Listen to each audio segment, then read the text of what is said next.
발표를 시작하도록 하겠습니다. 저는 미디어 리터러시 관련된 취재를 한 4년, 5년 정도 틈이 날 때마다 하고 있는데 아무런 취재 경쟁을 느끼지 못하고 그냥 거의 혼자 취재를 하다시피 하면서 그동안 느꼈던 이슈들, 우리가 좀 제가 취재했던 내용들을 바탕으로 이런 시사점이 좀 있다. 앞으로 미디어 리터러시에 있어서 이런 제언을 하고 싶다는 내용을 압축적으로 5가지를 정리해 드릴 거고요. 이 5가지를 바탕으로 그냥 제가 제언을 하고 끝나는 게 아니라 주니어 미디어 오늘에 들어가는 콘텐츠에도 반영을 하고 동시에 제가 지금 에듀니티라는 업체와 함께 교사 미디어 리터러시 연수 콘텐츠를 제작하고 있습니다.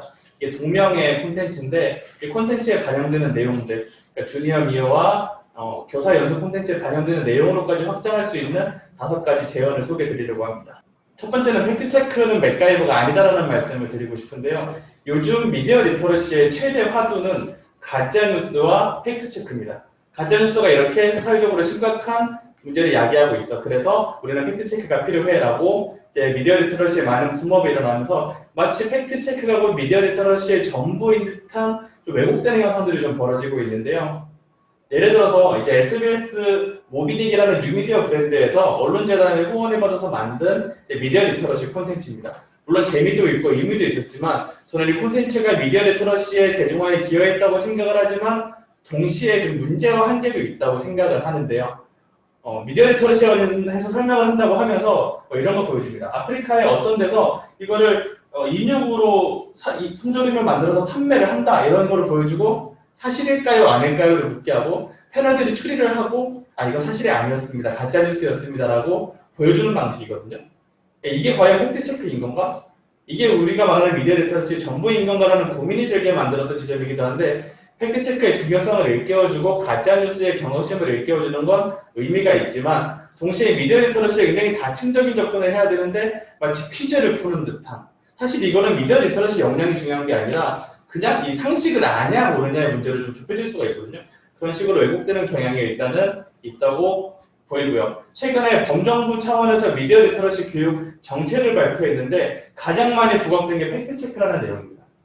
어린이, 청소년, 노인분들도 다 팩트체크 교육을 해서 전 국민이 이제 가짜뉴스나 나쁜 뉴스에 휘둘리지 않도록 해야 한다는 게 지금 문재인 정부의 정책 기조처럼 보이는데요. 이게 초창기에 가짜뉴스를 규제로 잡으려고 하다가 많은 비판에 직면하니까 미디어 리터러시라는 돌파구를 찾았는데 과연 우리가 말하는 미디어 리터러시가 곧 팩트체크 교육인 걸까? 이렇게 교육을 하는 게 우리의 좀 근본 목표가 돼야 되는 걸까 의문을 저는 좀 갖고 있습니다. 팩트체크 물론 중요합니다. 이게 가짜인지 아닌지 신뢰할 수 있는지 없는지를 검증하고 확인하는 역할은 미디어 리터러시의 필수 요소라고 생각을 하는데요. 하지만 동시에 부분적인 요소이기도 한 거죠. 가짜뉴스에 대한 대응으로 미디어 리터러시를 협소하게 이해하는 문제가 벌어지고 있고요. 또 아까 보셨던 것처럼 가짜뉴스를 판별하는 퀴즈처럼 미디어 리터러시를 단순화하는 문제도 있습니다. 마지막으로 팩트체크 만능주의에 빠지기도 합니다. 그럼 팩트체크 해보니까 이거는 거짓이야, 저거는 문제야라고 이어지거나 해보니까 참이니까 문제가 없다라는 식으로 귀결이 되는 문제도 있습니다. 하지만 우리가 일상에서 만나는 팩트체크 기사들이 완벽한 건 아니거든요. 3년도 더 지난 상황인데 2017년에 대선 때 제가 언론사별로 팩트체크를 한 내용을 전수조사를 해서 비교를 해본 적이 있습니다. 보수신문은 당시 문재인 후보의 발언에 대한 팩트체크를 많이 하고요. 진보신문은 홍준표 후보에 대한 팩트체크를 많이 합니다. 똑같은 토론에 나와서 얘기를 하는데 양쪽 중에서 누군가 실언을 했다면 진보 언론은 보수 후보의 실언에 초점을 맞추는 거예요. 그러니까 이런 식으로 팩트체크를 하는 건 결국 한국의 정파적인 언론 환경에서 조금 더 변화하지 않은 팩트체크이지만 동시에 만능이 아니기 때문에 이 한계를 드러내는 모습이 변하고 있기도 합니다. 그래서 근본적으로 팩트체크를 바탕으로 하되 메시지의 의도를 이해하고 메시지에 보이지 않는 이 언론과 미디어의 작동 방식을 이해하고 나아가서 사회적인 맥락과 이데올로기를 읽어내야 한다는 것이죠. 가짜뉴스를 검증하는 게 아니라 우리가 보는 진짜 뉴스, 믿을 수 있는 것처럼 보이는 뉴스마저도 어떻게 작동하고 있는지 팩트라더라도 어떤 문제가 있는지 읽어내는 게 진짜 미디어 리터러시 교육의 다양성이라고 생각합니다. 최근에 추미애 장관 아들 문제 관련해서 조선일보가 단독 무릎 아프다던 추 아들 나랏돈 받고 프로축구단 인턴 중이라는 기사를 썼습니다. 이건 아무리 팩트체크로 돌려봐도 팩트입니다. 근데 이 기사가 가진 문제는 팩트냐 아니냐가 아니라 무릎 아프다던 추미애 장관 아들이 프로축구단에 인턴을 하는 게 마치 무릎이 아픈데 축구를 뛰는 듯한 그런 착각을 주기 때문에 문제인 건데 사실 이 프로축구단 인턴은 행정직이기 때문에 무릎이 아프든 허리가 아프든 상관없죠. 이거를 좀 비꼬는 사람들은 하늘을 못 나는데 이제 항공사에 지원했다 뭐 이런 식으로 비꼬기도 했었는데 이제 팩트이지만 문제인 보도들이 충분히 많이 있고요. 최근에 셜록이라는 매체가 신한은행에 잘못된 채용 비리 문제를 해집기 시작하자 신한은행에서 보도자료 기사를 막 쏟아내기 시작했어요. 이 보도자료 기사들은 팩트죠. 근데 우리가 봐야 될 건 팩트냐 아니냐가 아니라 여기에 보이지 않는 손이 어떻게 작동하느냐라고 할 수 있죠. 태극기 부대가 광화문광장을 뒤덮었을 때 조선일보와 중앙일보는 일면에서 이렇게 무리하게 과도하게 이미지를 부각하는 사진을 썼습니다. 이것이 민심이다라고 보여주는 듯한 이미지였는데 이것도 팩트죠. 근데 같은 날 경향신문과 한겨레 일면에서는 이런 사진을 찾아볼 수가 없었습니다. 반대로 서초동에서 집회가 크게 일어났을 때는 조선일보와 중앙일보가 류현진 사진을 일면에 쓰고 한겨레와 경향이 서초동 집회를 일면에서 강조하기로 했었죠. 둘 다 팩트를 다루고 있지만 어떤 관점으로 현실을 재구성하는가. 모든 미디어는 현실을 그대로 보여주지 않고 자신의 관점으로 왜곡하기 때문에 미디어 리터러시가 필요한 것이지 가짜뉴스 문제 때문에 미디어 리터러시가 필요한 건 아니라는 거죠. 그래서 저희 미디어 오늘에서는 관련된 연속 콘텐츠를 만들고 잡지를 만들는 데 있어서 가짜뉴스를 모든 타깃으로 놓지 않고요. 가짜뉴스 못지않게 조심해야 할 언론 보도의 유형도 함께 놓고 어떻게 하면 신뢰할 수 있는 정보를 판별을 하는지를 또 입체적으로 정리하기 위해 노력을 하고 있습니다. 두 번째는 미디어 현장의 협력이 필요하다는 점입니다. 미디어 교육에 있어서 세 가지 요소가 있습니다. 학생들, 교사들, 그리고 미디어죠. 포털 기업일 수도 있고 소셜미디어일 수도 있고 언론사일 수도 있는데 유독 한국에서는 미디어가 미디어 리터러시 교육에 참여하지 않는 경향이 뚜렷하게 나타나고 있다는 지적을 많이 받습니다. 하지만 언론은 미디어 교육의 주체인데 미디어 교육을 하시는 분들이 언론에 대해서 많이 접근을 하자 언론에서는 이렇게 얘기를 합니다. 우리를 비판하는 교육에 왜 우리가 투자를 해야 되냐? 우리를 비판하는 교육에 왜 우리가 관심을 가져야 되냐? 신문사들이 NI 교육에는 적극적이지만 정작 자신들을 비판적으로 보는 미디어 리터러시 교육에는 상당히 소극적인 게 지금의 현실입니다. 그래서 이 역할을 저는 저해갈 수 있다고 생각을 하는데요. 현장과 그리된 미디어 교육의 한계가 존재하는 상황에서 미디어의 이면을 매일같이 읽어내고 급변하는 미디어 환경에 최신화된 트렌드를 따라갈 수 있으면서 동시에 이제 미디어 전문지의 취재로서 부족한 현장감을 보완할 수가 있다는 거죠. 다른 언론은 하지 못하지만 미디어를 강시하는 미디어 오늘에서는 충분히 할 수 있는 역할이라고 생각을 합니다. 김한석 광고라고 저는 이름을 붙였는데 사실 미디어 교사분들께서 가르치시는 이 광고를 구분하는 팁, 가이드라인들을 보면요. 조금 아쉬웠던 게 장점을 말하면 광고고 단점을 말하면 광고가 아니다. 이런 식의 가이드라인이 있거든요. 근데 이거는 이미 10년 전에 블로그에서 이루어졌던 거고요. 최근에 뒷광고 논란에서 보시는 것처럼 돈을 받고 만든 광고 역시도 장점을 언급을 하거든요. 그럼 이런 상황에서 변화된 트렌드에 어떻게 교육이 따라가야 할 것인가를 저희는 좀 더 들어가서 이제 고민해보는 그런 성격이 있고요. 유튜브의 알고리즘이 작동하고 있다는 걸 알지만 구체적으로 어떻게 작동하고 현장에서 유튜브와 구글 코리아 관계자들을 인터뷰하고 계속 물어보는 게 저희 역할입니다. 그래서 최근에는 이런 질문을 저희가 구글 수석부장한테 끌어내기도 했는데요. 너희가 아무리 검색해봐도 뉴스 콘텐츠에다가 언론사별로 차등을 두는 것 같은데 그 수능이 알려달라고 했더니 이런 답을 줬습니다. 미디어 교육 현장에서 충분히 갖지 못한 데이터를 저희는 현장 취재를 통해서 보완해서 미디어 교육에 기여를 할 수 있다고 생각을 합니다. 세 번째는 유튜브는 쓰레기장이 아니다라고 저는 생각을 하는데요. 기존의 언론사에서 미디어 리터러시 교육의 접근 방식은 정정하겠습니다. 기존의 언론사에서 인터넷 방송에 대한 접근 방식이 크게 두 가지였습니다. 첫 번째, 유해하다, 나쁘다. 두 번째, 돈을 매우 많이 벌게 해주는 공간이다. 여기 어디에도 미디어 리터러시적인 접근은 없었거든요. 사실 10년 전에는 아프리카 TV가 지금 유튜브가 받는 허위 정보, 자극적이고 선정적인 콘텐츠에 대한 비판을 다 받았었고요. 10년이 지난 지금에는 유튜브로 대상이 바뀌었습니다. 그런데 과연 유튜브는 유해하고 우리가 피해야만 하는 공간인 걸까 보면 오히려 아니거든요. 기존 언론들이 보여주지 못한 사각지대를 공략하는 유튜버들이 상당히 많습니다. 제가 며칠 전에 채널 김철수라는 채널을 인터뷰를 했는데요. 구독자가 20만 명에 달합니다. 이 채널에서는 동성애 남성 커플이 자신의 일상을 전해주는 채널입니다.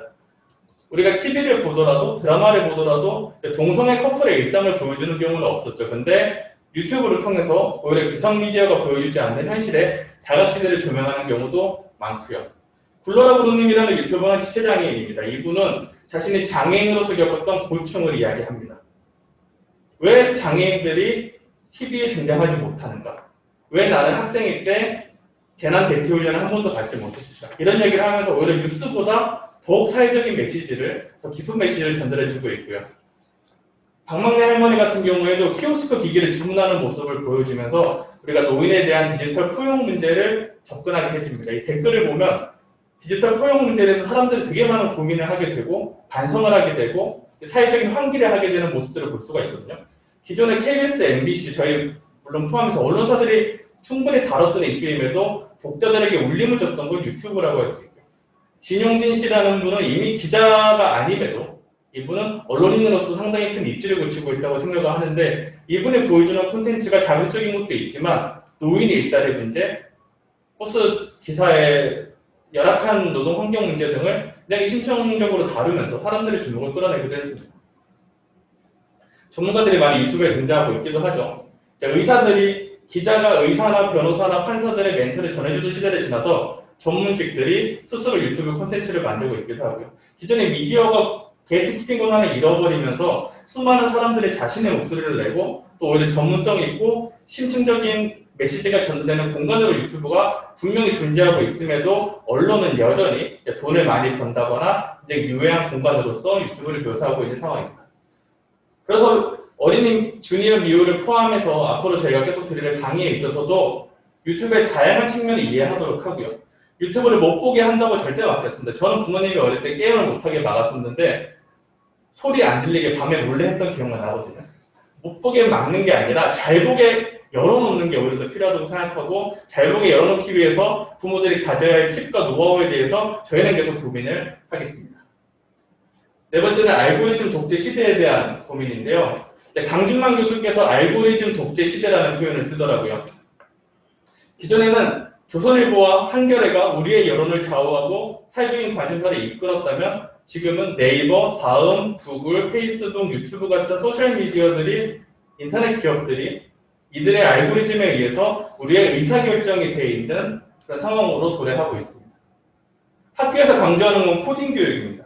기술 활용 교육이 많고요. 근데 이런 교육에서는 알고리즘의 병폐에 대해서 알려주지 않습니다. 기존의 미디어 리터러시 교육 역시 알고리즘으로까지 나아가는 데는 많은 한계가 있는 상황이기도 합니다. 콘텐츠를 어떻게 추천하고 배열하느냐, 여기 의사결정을 어떻게 하고 여기에 어떤 외부의 간섭과 개입이 들어가느냐에 대해서 우리는 충분히 이해하고 알려줄 필요가 있고요.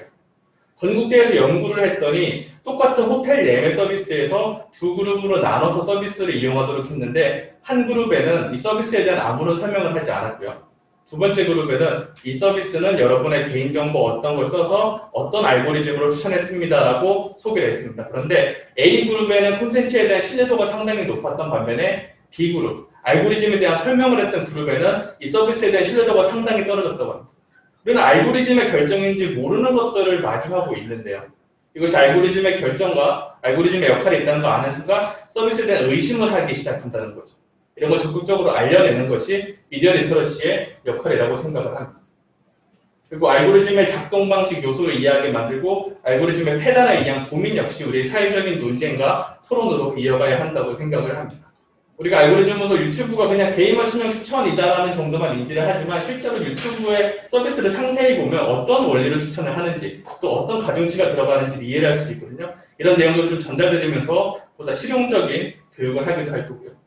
페이스북으로 볼 때도 우리에게 도달되는 광고가 어떤 원리로 추천되는지 얼마 전에 제 걸 확인해 보니까 배달의 민족이 제 페이스북과 연동이 돼 있더라고요. 어쩐지 치킨을 검색을 했는데 자꾸 치킨 광고가 페이스북에 떴는데 알고 보니 배달의 민족 앱이 허용이 돼 있었던 거죠. 나도 모르는 사이에. 그런 식으로 알고리즘이 실제로 어떻게 작동할 수 있고 어떻게 통제할 수 있는지보다 실용적인 접근도 어린이 주니어 미디어 오늘과 더불어서 교사 연수를 통해서 전달드릴 교육입니다. 마지막으로 알고리즘을 좀 연장선상에서 정보 주도권을 놓치지 않는 교육이 필요하다고 생각을 합니다. 잘 보이실지 모르겠는데 이게 구글에서 우리 광고 개인 최적화를 하는 리스트거든요.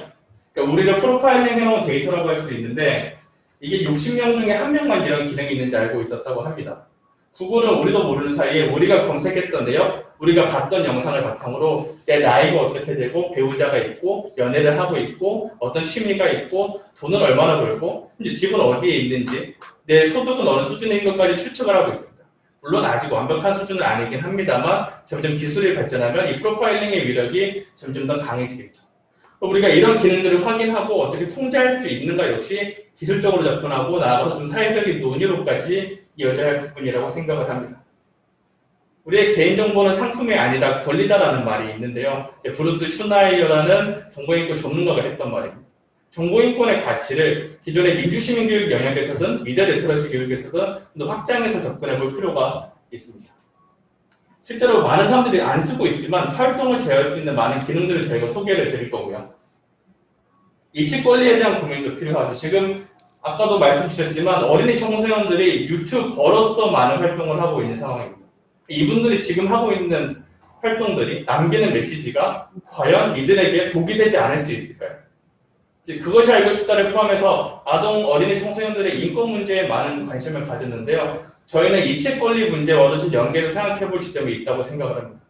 가건배 논란 당시에 이제 남성 초등학생들이 가건배를 가리켜서 막 조롱하고 비난하고 혐오 발언을 하는 콘텐츠를 올리는 게 일종의 유행이 된 적이 있습니다. 챌린지처럼 만졌던 거죠.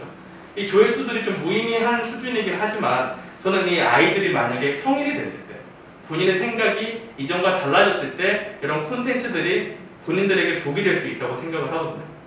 지금 영상을 통해서 자기 집 주소를 언급을 한다든가 학교에 대한 언급을 한다든가 뭔가 많은 정보에 대한 언급을 하는 건 역시도 본인의 정보로서 통제해야 된다는 것을 학교도 부모도 가르쳐주고 있지 않지만 반드시 누군가는 이야기해야 되는 시점이라고 생각합니다.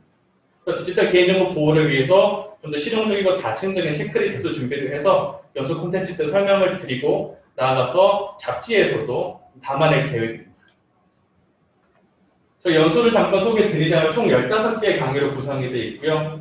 유튜브에 대한 다층적 이해, 가짜뉴스와 나쁜 뉴스, 기만적인 인터넷 광고, 혐오와 편견 콘텐츠, 추천 알고리즘, 정보 통제권에 대한 문제, 그리고 창작자로서 지녀야 할 태도와 윤리적인 고민, 마지막으로 디지털 세상에서 교사와 학생으로서 어떻게 디지털 시민으로서 살아갈 수 있는지를 좀 더 깊게 고민을 해보는 자리를 마련해 보도록 하겠습니다. 이상으로 발표를 마치겠습니다. 감사합니다. 네, 김준경 기자님께까지 잘 들었습니다.